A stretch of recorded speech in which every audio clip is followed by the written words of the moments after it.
The Indian diaspora is killing us. Okay, they are. Not literally. Not literally, but maybe in a good way. But killing us in terms of competition. Okay, people are traveling from India to all different countries all throughout the world, and they are more successful than the general population.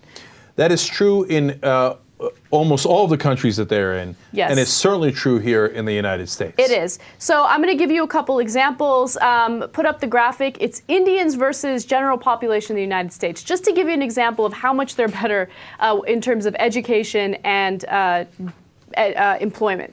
So the Indian diaspora in the U.S. is only 1%, except when it comes to graduate school population in the top universities in the United States, they make up 13% of the population. By the way, they're not even close to 1% of the population. They're less than 1%, and they have 13%. That's a giant number of the graduate students.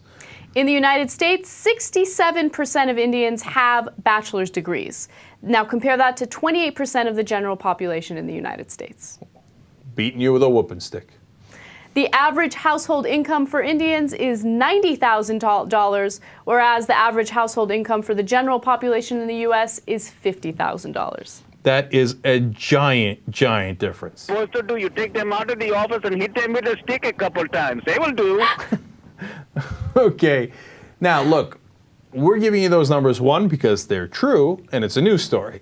Two, because it's not because the South Asians are a better race or anything like that. When you go to India, some of the numbers are disastrous. 40% of the population lives for $1.25 a day or less, okay? And their life expectancy in Mumbai is 56 years old. It's disastrous. It's obviously not genetic. It's not a race thing. It's not any of that. It's that in the diaspora, in the Indian community, there is this work ethic. There's an expectation of going to school and doing exceedingly well.